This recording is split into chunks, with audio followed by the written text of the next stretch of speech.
Bismillahirrahmanirrahim. Assalamualaikum warahmatullahi wabarakatuh. Perkenalkan, saya Triana Ulfa, STMT dengan NIDN 0416058903, dosen Program Studi Teknologi Hasil Pertanian, Fakultas Pertanian, Universitas Insan Cendekia Mandiri. Izinkan saya untuk memaparkan pernyataan diri dosen dalam unjuk kerja Tridharma Perguruan Tinggi PDD UKT-PT bidang pengajaran. Adapun ringkasan paparan yang akan saya sampaikan pada kesempatan kali ini, yang pertama adalah identitas dan deskripsi mata kuliah. Kemudian 2, capaian pembelajaran mata kuliah. Selanjutnya materi pembelajaran. Yang keempat, buku acuan. Yang kelima, moda pembelajaran. Yang keenam, metode pembelajaran. Yang ketujuh, sistem penilaian. Dan yang terakhir adalah video cuplikan pembelajaran.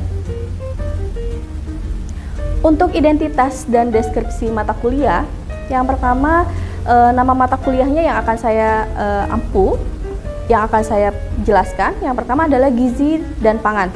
Ini adalah mata kuliah di semester 4 yang statusnya adalah wajib dengan 2 SKS. Mata kuliah persyaratnya tidak ada dan pengampunya adalah saya sendiri, Triana Ulfa, STMT. Kemudian untuk deskripsi mata kuliah. Mata kuliah ini akan membahas konsep dasar gizi dan pangan, meliputi pemahaman gizi, fungsi dan sumbernya, kemudian akibat dari kekurangan dan kelebihan konsumsi suatu zat gizi, kemudian menganalisa zat gizi menggunakan daftar komposisi bahan makanan, serta untuk menyusun menu seimbang yang berdasarkan pada AKG atau angka kecukupan gizi yang memang dianjurkan untuk Indonesia, serta bagaimana kita menjelaskan peranannya dalam kesehatan masyarakat. Fokus dari pembelajaran ini adalah mencakup pengelolaan pangan yang berkaitan dengan nilai gizi secara ilmiah dan aplikatif. Untuk capaian pembelajaran mata kuliahnya ada 5. CPMK pertama adalah memahami konsep gizi pangan, di mana ini adalah mengidentifikasi dan menjelaskan bagaimana zat gizi tersebut. Ada zat gizi makro, kemudian zat gizi mikronutrien yang memang terkandung dalam berbagai jenis bahan pangan, serta memahami fungsi dan peranannya bagi kesehatan manusia. Kemudian CPMK yang kedua yaitu menganalisis pengaruh pengolahan terhadap gizi, yang mana ini akan membahas menganalisis secara kritis dampak berbagai teknik pengolahan pangan, misalnya pemanasan, kemudian pendinginan, lalu fermentasi terhadap kandungan dan ketersediaan zat gizi dalam bahan makanan. Kemudian CPMK yang ketiga itu menerapkan prinsip keamanan pangan, yang mana di sini akan mengaplikasikan prinsip-prinsip dasar keamanan pangan untuk mencegah kontaminasi dan kerusakan pangan, serta untuk memastikan bahwa produk pangan itu aman untuk dikonsumsi. Kemudian CPMK yang keempat yaitu menganalisis kualitas gizi dan keamanan pangan, yang mana di sini akan melakukan evaluasi dan analisis kualitas gizi keamanan pangan dari bahan mentah hingga produk berdasarkan standar yang berlaku. Kemudian yang terakhir, CPMK yang kelima yaitu mengimplementasikan konsep gizi dan pangan dalam kehidupan sehari-hari, yang mana di sini akan menerapkan pengetahuan tentang gizi, kemudian pengolahan dan keamanan pangan untuk menyusun pola makan sehat dan seimbang, serta memilih dan mengubah makan bahan pangan secara tepat dalam konteks kehidupan sehari-hari dan juga industri.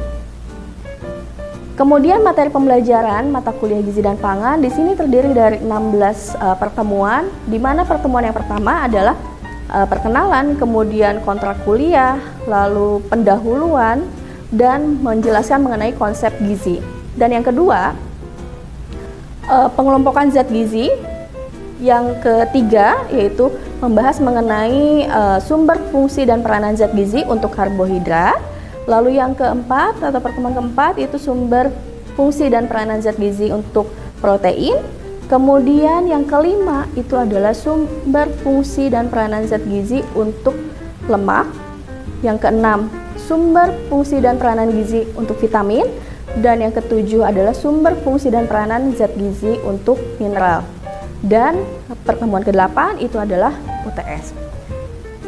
Kemudian yang ke-9, pertemuan ke-9 itu adalah pengolahan makanan oleh tubuh, yaitu ingestion dan digestion.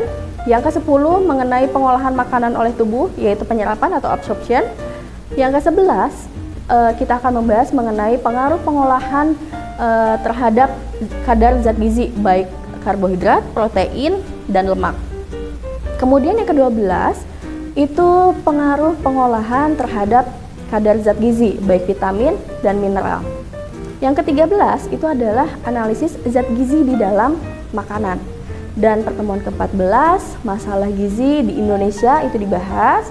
Lalu yang ke-15 itu evaluasi dan studi kasus gizi masyarakat. Dan yang ke-16 itu adalah UAS. Kemudian referensi yang digunakan atau buku acuan yang digunakan banyak sekali. Yang pertama itu ada buku Prinsip Dasar Ilmu Gizi dengan penulis Yunita Al-Masir. Ini adalah buku klasik ya, terbitan dari tahun 2010. Kemudian ada buku Pengantar Ilmu Gizi, tulisan dari Profesor Dr. Insinyur Dedi Muhtadi, terbitan tahun 2008. Kemudian yang ketiga ada Ilmu Gizi Industri Pangan. Penulisnya adalah Oki Krisbianto dan Sherly Octaviana. Yang keempat, Ilmu Gizi Dasar, penulisnya Lilis Bonowati. Kemudian ada Krauss Food and Nutrition Care Process. Ini penulis Mahan Raymond, kemudian Escott. Ini adalah buku luar ya, terbitan tahun 2017. Kemudian ada Nutrition Concept dan Controversies. Ini adalah buku klasik juga, terbitan tahun 1997. Penulisnya adalah Frances Sizer dan Eleanor Winning. Kemudian yang ketujuh ada Kimia Pangan dan Gizi, tulisan F.G. Winarno. Dan yang terakhir yang bisa digunakan adalah tabel komposisi bahan pangan. Ini adalah tulisan dari Persatuan Ahli Gizi Indonesia, terbitan tahun 2017. Kemudian moda pembelajaran di sini ada yang digunakan adalah DAA atau Delivery, Interaction, dan Assessment, di mana pada delivery ini dosen akan memberikan materi kepada mahasiswa. Kemudian ada interaction, yaitu ada tanya jawab, kemudian diskusi secara langsung dengan dosen atau bahkan dengan mahasiswa sendiri. Kemudian ada assessment atau penilaian terhadap kinerja atau pembelajaran dari mahasiswa itu sendiri. Dan untuk metode pembelajarannya, saya gunakan luring, kemudian daring, dan hybrid. Luring tentu saja dilaksanakan di kelas, kemudian untuk daring itu biasanya menggunakan aplikasi Zoom atau Google Meet.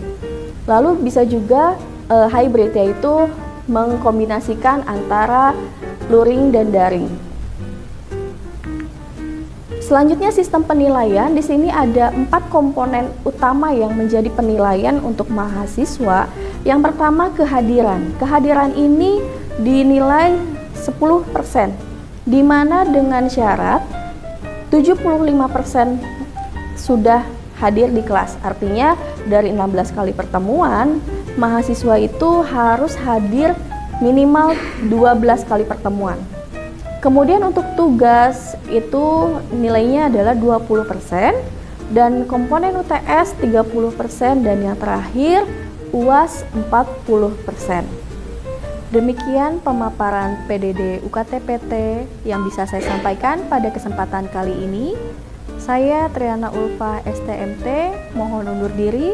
Billahi taufiq wal hidayah. Assalamualaikum warahmatullahi wabarakatuh. Berikut video cuplikan pembelajaran Selamat menyaksikan. Oke, bismillahirrahmanirrahim. Assalamualaikum warahmatullahi wabarakatuh. Waalaikumsalam warahmatullahi wabarakatuh. Gimana kabarnya? Sehat? Sehat. Alhamdulillah ya. Mudah-mudahan kita perkuliahan kita kali ini lancar ya. Sebelum kita mulai, marilah kita berdoa dulu dalam hati. Marilah kita berdoa. Berdoa dimulai. Oke, sudah selesai. Oke. Jadi untuk pertemuan kita yang ke-13 ini, kita akan membahas mengenai analisis zat gizi dalam bahan makanan. Jadi sebelum kita lanjut, apa itu analisis? Ada yang tahu nggak analisis itu apa?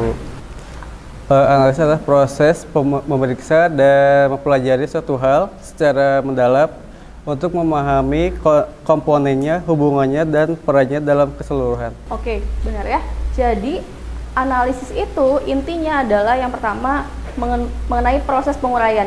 Jadi analisis itu adalah untuk proses mengurai suatu objek, suatu bahan pangan ya, menjadi komponen-komponen penyusunnya. Artinya kalau misalkan di dalam bahan pangan itu misalkan apel, di dalam apel itu kan tentu tidak hanya karbohidrat ya, ada protein, kemudian ada vitamin. Nah, itu adalah fungsi dari analisis, yaitu proses penguraian. Jadi untuk mengetahui apa saja komponen yang ada di dalam penyusunnya, kita juga bisa mengetahui sifatnya bagaimana, kemudian fungsinya bagaimana, lalu hubungannya secara mendalam itu bagaimana. Kemudian yang kedua, fungsi dari analisis itu adalah penentuan komposisi ya, karena kita kan sudah tahu nih di dalam apel itu ada protein, lemak, protein, karbohidrat, vitamin.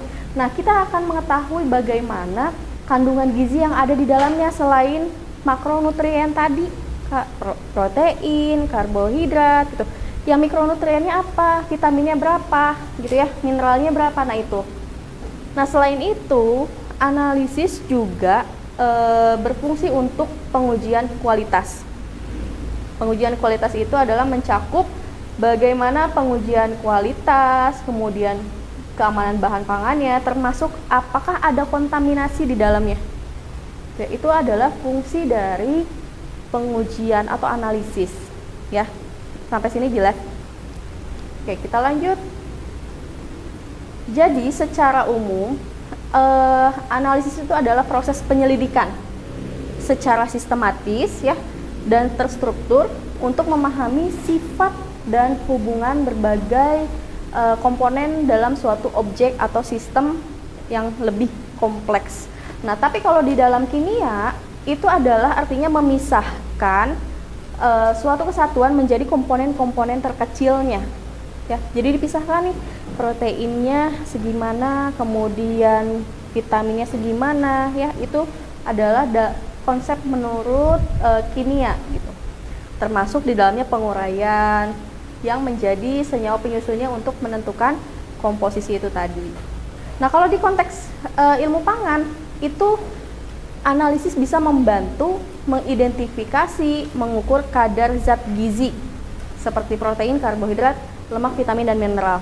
Kemudian perkembangan alat analisis. Di era konvensional sebelum era digital, analisis itu menggunakan alat yang masih manual. Kemudian tekniknya juga masih tradisional, konvensional, dan itu butuh ketelitian yang sangat tinggi dan waktunya lebih lama.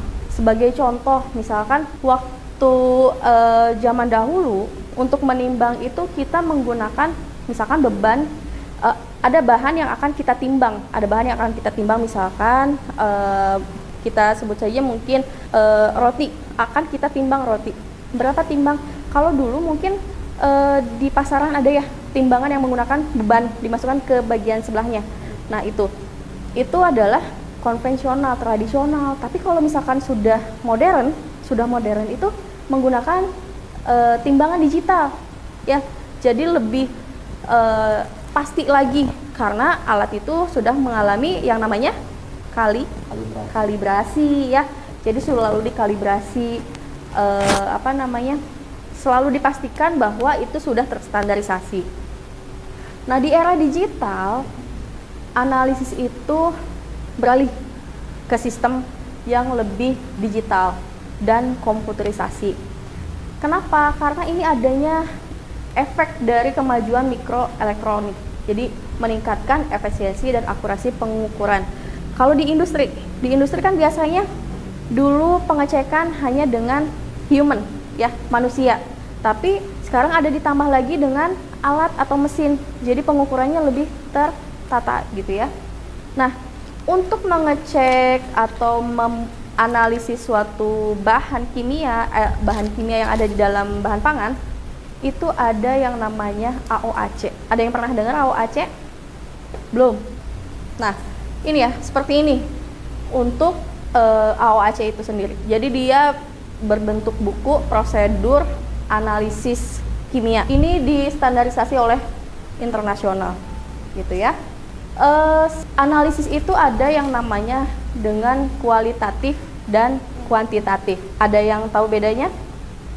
Kalau untuk kualitatif, analisis yang fokus pada makna dan interferensi, yang analisisnya biasa dilakukan di lab atau di tempat tertutup.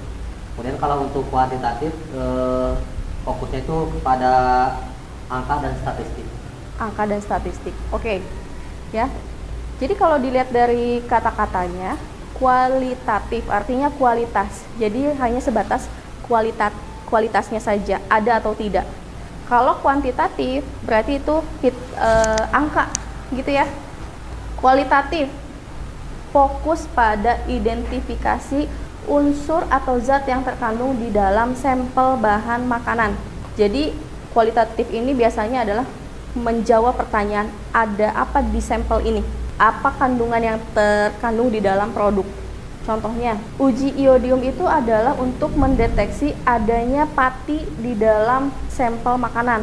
Jadi kalau misalkan kita akan menguji misalkan roti, apakah roti ini ada kandungan patinya atau tidak, maka yang digunakan adalah uji iodium. Tapi itu hanya sebatas ada atau tidak iodium tersebut, ya. Pati tersebut, ya. Tapi kalau misalkan kita pengen tahu berapa sih angkanya atau berapa kandungannya, kita maka akan lanjutkan dengan kuantitatif. Nah, kuantitatif ini menentukan jumlah atau konsentrasi suatu unsur zat tertentu di dalam sampel. Jadi kuantitatif ini akan menjawab berapa banyak zat yang terkandung di dalam sampel tersebut. Jadi kalau tadi roti hanya ini ada pati atau tidak, ketika ternyata uji iodiumnya positif, berarti artinya ada pati. Nah, ketika sudah ada pati ini, kita pengen tahu lagi nih berapa jumlahnya, maka kita lakukan dengan analisis kualitatif, tentu dengan analisis yang lebih panjang lagi gitu ya. Nah, untuk analisis sendiri, analisis kuantitatif ini ada yang namanya mayor.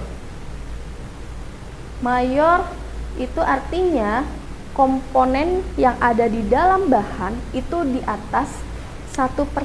Kalau minor itu artinya konsentrasinya 0,01 sampai 1%. Dan dikatakan trace itu ketika komponen konsentrasinya di bawah 0,01%. Jadi kalau misalkan apel dia kandungan karbohidratnya 72%, itu artinya masuk ke mayor. Ya, karena dia di atas 1%, ya. Nah, tapi kalau misalkan dia kandungan vitaminnya 0,005%, vitamin A-nya masuknya kemana? Track. Masuknya ke trace ya, masuknya ke trace. Nah, jadi kedua analisis ini itu saling melengkapi, ya. Jadi biasanya sering dilakukan secara berurutan. Kalau sudah diketahui ada positif suatu produk itu mengandung komponen, maka dia lanjutkan dengan analisis kuantitatif. Jadi yang pertama ya, kualitatif itu untuk yang pertama untuk mengetahui apakah mengidentifikasi komponen yang ada di dalamnya. Kemudian diikuti analisis kuantitatif ya, untuk menentukan jumlah. Nah, kemudian kenapa ada daftar komposisi bahan makanan di sini? Sebelumnya DKBM ini atau daftar komposisi bahan makanan ini adalah sebuah tabel. tabel yang ada informasi tentang kandungan zat gizi di dalam berbagai bahan makanan. Informasinya ini sangat penting gitu ya kalau misalkan kita akan diet. Nah, tabel ini ada 10 golongan di dalamnya. Ada serealia, kemudian umbi-umbian, ada kacang-kacangan, daging, terus telur, ikan, sayuran, buah-buahan, susu, dan lemak dan minyak. Nah, jadi di sini ada tabel komposisi pangan, komposisi makanan. Nah, angka-angka ini dihasilkan dari yang namanya analisis, ya. Berdasarkan analisis didapatkanlah yang namanya tabel ini. Di sini sebagai contoh beras jagung, ya. Beras jagung energinya 345 kalori. Kemudian proteinnya 9,1 dan seterusnya. Nah, di sini ada F edible. F edible ini dikatakan sebagai BDD. BDD itu adalah bahan yang dapat dikonsumsi, ya. Bahan yang dapat dikonsumsi. Ini hitungannya dari mana? Ini hitungannya dari 100 gram bahan. Contohnya nih, nanas. Nanas itu bentuknya dia punya kulit yang tebal, ya. Kita asumsikan bahwa nanas itu 100%. Tapi tidak 100% buah nanas itu bisa kita konsumsi kan? Ada bagian mahkotanya yang harus dibuang, kemudian kulit tebalnya juga harus dibuang, bagian mata nanasnya juga harus dibuang. Nah, itu yang menjadikan yang namanya BDD itu tadi. Jadi tidak 100% bahan tersebut atau buah tersebut bisa dikonsumsi seluruhnya. Jadi, dan itu yang namanya FBDD, bahan yang memang bisa dimakan. Oke. Kita coba hitung di sini. Ada soal. Diketahui singkong itu mengandung 146 kalori dan 19,1 gram karbohidrat. Kemudian BDD-nya 75%. Kita ingin menghitung energi dan karbohidrat yang terkandung dalam 200 gram singkong.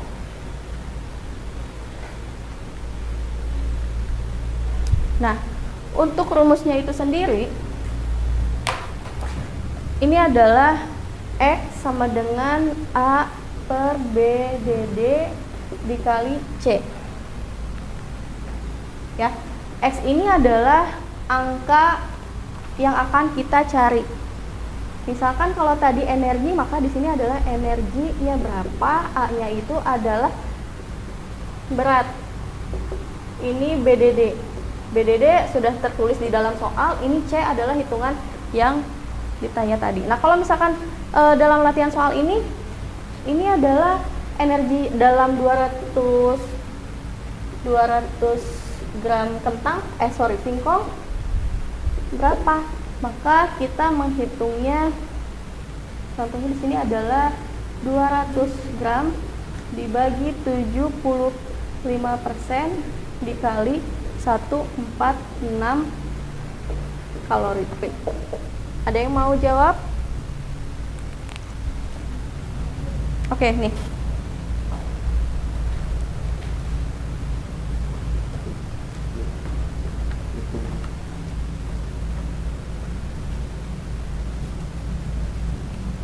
Kalian hitung juga ya. Nanti kita samakan.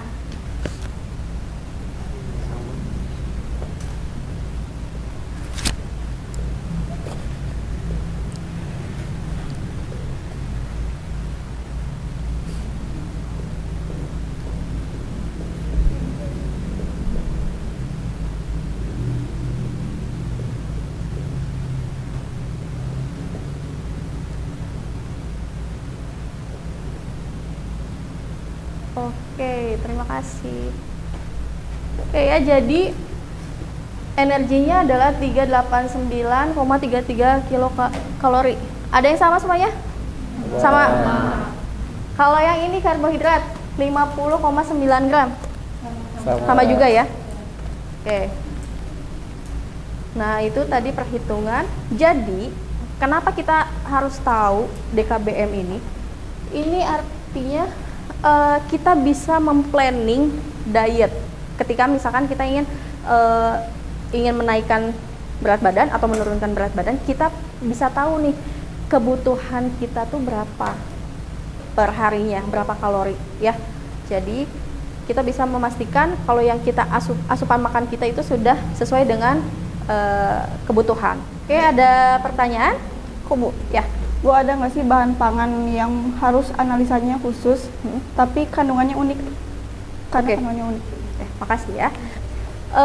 Jadi untuk beberapa kandungan yang unik, itu contohnya seperti omega 3, omega 6, itu dia punya analisis yang khusus, yang unik gitu ya. Dan terkadang untuk di beberapa laboratorium itu tidak semua memiliki analisis tersebut. Nah, apa yang bisa dianalisis, bahan apa yang harus dianalisis dengan cara unik itu?